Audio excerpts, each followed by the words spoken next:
There's no place like home. We are live inside Rogers Centre ahead of the first Blue Jays game in Toronto in nearly 2 years. Plus, Ontario Place will be a premier tourism destination once again. I know we can expect more than 7 million people to visit this site annually. And I've said many times that I want to see something spectacular here at the site of Ontario Place, and I think we're well on the way to doing just that. an indoor water park, a spa, and a concert venue. The province announcing plans today to breathe new life into Ontario Place. The redevelopment will preserve many of the iconic structures that have dotted Toronto's waterfront since the early 70s. Officials say the revitalization will make Ontario Place a year-round destination, with the money behind the redevelopment coming from 3 companies. Dale Manukduk joins us live tonight from Ontario Place. Dale, what are the details?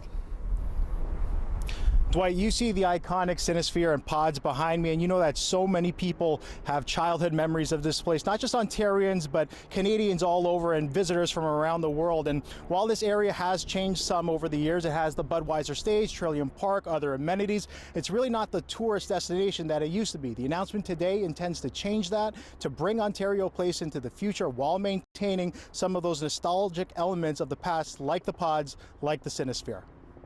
Imagine a place reimagined. This is the vision for Ontario Place. After failed attempts at casinos and condos, Premier Ford finally landing on a decision in line with the ground's roots. And a year-round event venue. To an affordable all-season, family-friendly adventure park, Ontario Place will be a premier tourism destination once again. Ontario Place has been closed since 2012. In 2019, the province began searching for private investment partners. 3 were chosen, including Quebec-based Eco Recreario, who operates several outdoor activity attractions like the pirate-themed park at Old Port Montreal. Our adventure park will include activities such as a dozen aerial obstacle courses for kids starting at 3 years old, a unique giant outdoor climbing park, net-based aerial adventures, zip lines, escape games. The other partners are Live Nation, who already operate Budweiser Stage. They intend to expand capacity to 20,000 in the summer and close to 9,000 in the winter while preserving the amphitheater lawns. The third partner is Austria-based Therma, who operate wellness resorts around the globe. They will build what they call an all-season destination, offering something for all ages, including pools, water slides, and botanical spaces to relax. Therma will invest $350 of the $500 million between the 3 private companies. What we are excited about is $500 million worth of investments from these 3 partners coming in. So what our the taxpayer output will actually be a fraction of the cost. But officials today couldn't say exactly how much taxpayers will need to put in for the redevelopment. Toronto Mayor John Tory and some city councillors were present for the announcement, though not everyone in the community is thrilled about the process. So we started off with 155 acres of public land, and now as we're going through the layers, there's less and less public space. Ontario Place will remain open to the public 365 days a year with free public access to roughly 8 acres of space. The project is expected to create over 3,600 construction jobs and staff positions once the attraction opens to the public. It's slated for completion between 2027 and 2030. Now, Michael Lindsay, president of Infrastructure Ontario, says that things are going to happen almost immediately. Environmental assessments are scheduled for the fall, and then early winter. The hope is to begin some of the repair work to the heritage structures like the Cinesphere, like the pods. They also plan to engage in public consultation, but community activists say that it's kind of an action that's too little, too late, since some of the partners have already been selected and the designs have already begun. Dwight? Yeah, we've been waiting a long time to redevelop that site. Thank you, Dale. Ontario is marking another slight increase in COVID-19 cases today, with 226 new cases reported. The 7-day average of daily new cases is up slightly to 170. 11 more people have died with COVID-19. Meanwhile, we're learning that masks will continue to be required in some cases once the province moves out of Step 3 into its reopening plan. The Ford government releasing new details today about what it's calling the exit step. Masks will be required in indoor public settings, but capacity limits will end. Businesses will be required to continue what's called passive screening for COVID-19, which includes posting signs. They will also have to keep a safety plan in place detailing how they will follow public health protocols. There's still no exact date for when the province will move to exit step, but August 6th is the earliest possible date for that change. Canada's chief public health officer today described the emergent Delta variant of COVID-19 as, quote, a formidable foe. Dr. Theresa Tam said a fourth wave of infection can be avoided through vaccination and a measured approach to reopening. We are at the start of the Delta-driven fourth wave, but that the trajectory will depend on ongoing increase in fully vaccinated coverage and the timing, pace, and extent of reopening. Tam adds that if precautions aren't taken, the Delta variant could spread among younger, unvaccinated people, then to other segments of the population.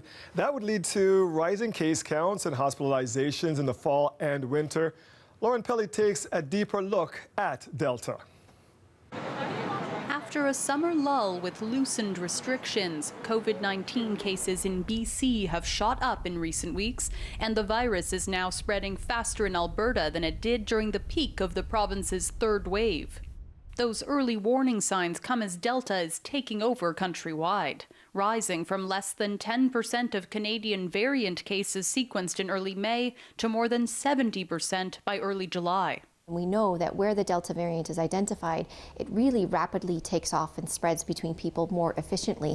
One study from a team in Japan found the Delta variant may be more infectious because of mutations on its spike protein, a feature found on the surface of the virus that helps it gain access to our cells. Something about the mutation has changed the shape or a feature on that spike protein that makes it fit a bit better.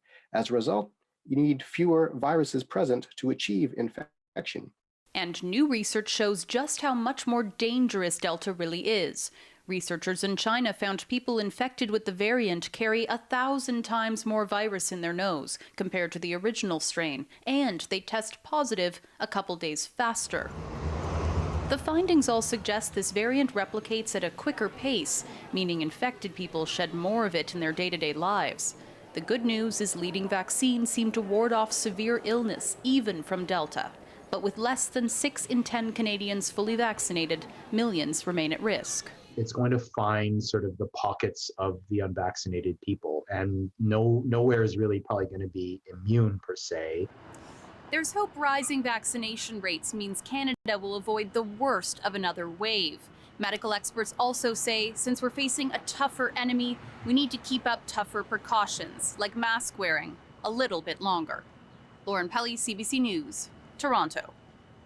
The city is gearing up for a vaccine push this weekend, and officials are trying something different to make sure they reach areas of the city where vaccine uptake is lagging.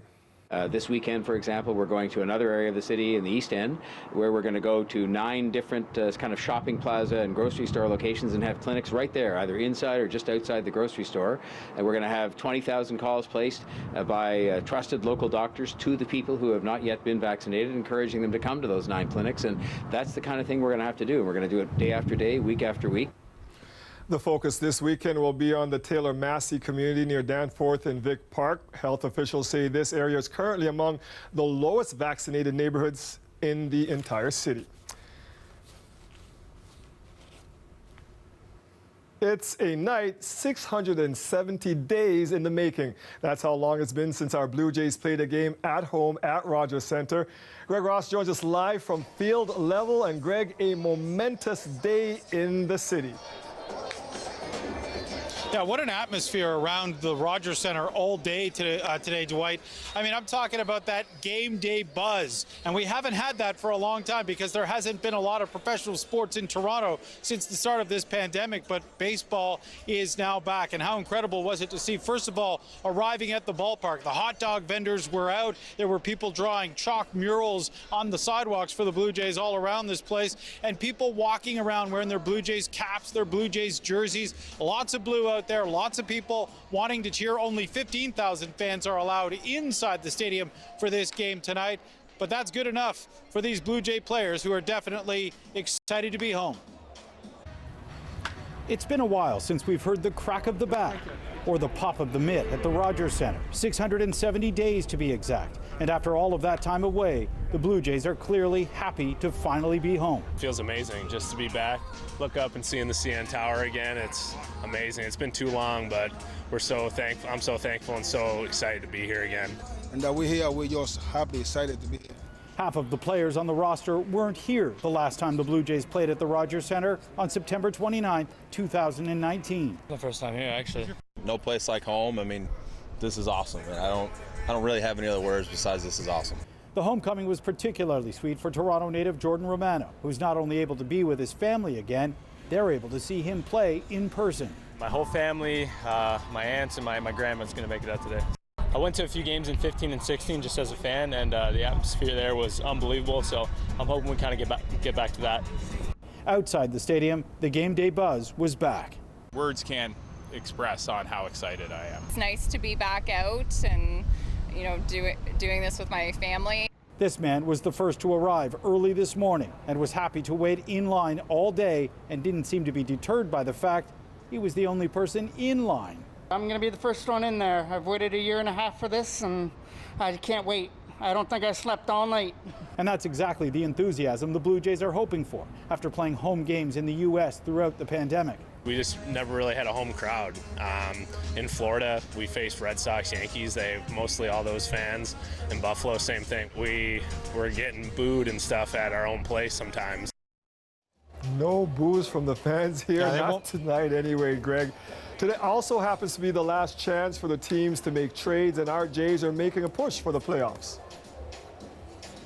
Yeah, the Jays making a bit of a splash at the trade deadline, getting some pitching help, something that they definitely need. But the big trade today was the Blue Jays acquiring pitcher Jose Barrios from the Minnesota Twins. They gave up a couple of really good prospects, including Austin Martin, their shortstop, one of the top prospects in the organization. They also gave up pitcher Simeon Woods Richardson. The Jays also making another trade with the Arizona Diamondbacks, and they picked up a reliever Joakim Soria. So the Jays getting a reliever, getting a starting pitcher. They needed help in both of those areas. So their starting rotation gets a veteran who is 7-5 this year, a guy who's a two-time All-Star, can definitely help that starting rotation. Jays are just 4.5 games right now out of the wild card spot, and this is the push. This is the stretch drive for the Blue Jays, and they've got some help now, and they've got a little bit of a boost being back here at the Rogers Centre as well as they try to make a push for those playoffs. Yeah, I love hearing the crack of the bat behind you there, Greg. Thank you, sir. All right, dome open or close tonight? I'm going to say open, Dwight. I love it. Yeah, we've actually had lots of sunshine today. No rain to speak of tonight. Temperatures, perhaps they could be a little bit warmer, but we're still doing pretty well here. Here's a look at what we're dealing with right now. 19 degrees in the city of Toronto. This comes under mainly sunny skies. It's been sunny throughout the day today. Things are changing, though, for tomorrow, but at least for tonight, it'll remain dry. We're watching a system that's pushing south, and it is going to bring with it some rainfall, especially for tomorrow night. But here's how it kind of plays out. Now, this evening, clear skies, basically stays clear as we head through the overnight period as well. Into the forecast for tomorrow morning, system starts to push down. Now, if you're headed up to cottage country, you are going to see some rain through the day tomorrow. If you're staying down around town, generally speaking here, it's going to be dry for the better part of the day, but into the afternoon as this pushes south, we're looking at isolated showers to develop, especially along the north end of the GTA. And then as we head into the evening, that's when I think we're going to see more in the way of rain showers. Basically, again, most of it sort of north of the city and east out toward Peterborough and the Kawarthas. But after about 6 p.m., it's fair game for the city of Toronto as well.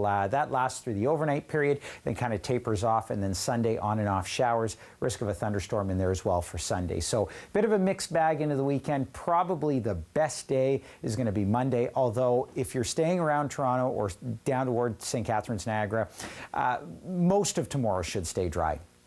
Not a lot to speak of in terms of accumulations, however, with thunderstorms, locally heavier amounts. So generally about 5 millimeters, but locally heavier amounts. There's all your forecast for tonight, 13 degrees, so it is below seasonal tonight, a little bit on the cool side there, 20 tomorrow. Again, evening showers and thunderstorms, more sort of on and off showers throughout the day on Sunday, and then nice sunshine into next week. Dwight. Thank you, Nick. Scotty Barnes is joining our Toronto Raptors next season after being selected last night 4th overall in the NBA draft. The 19-year-old Florida State forward said the reality of this is slowly sinking in. Woke up this morning, still feel surreal. It just doesn't feel real. I'm just like, I don't know. It's still crazy. Barnes said he couldn't sleep much last night. This morning he woke up and went to the gym. It was a big night, not just for the Raptors, but also for our city. 18-year-old Joshua Primo from Toronto was drafted by the San Antonio Spurs. I know this young man's family. His sister, also a great player. They lost their mom young. So happy that they had this wonderful news last night. Congratulations, Josh. Let's go back to Greg Ross, who is live at Rogers Centre. Greg, first Jays game at home in nearly 2 years. And you've got a fan with you down there?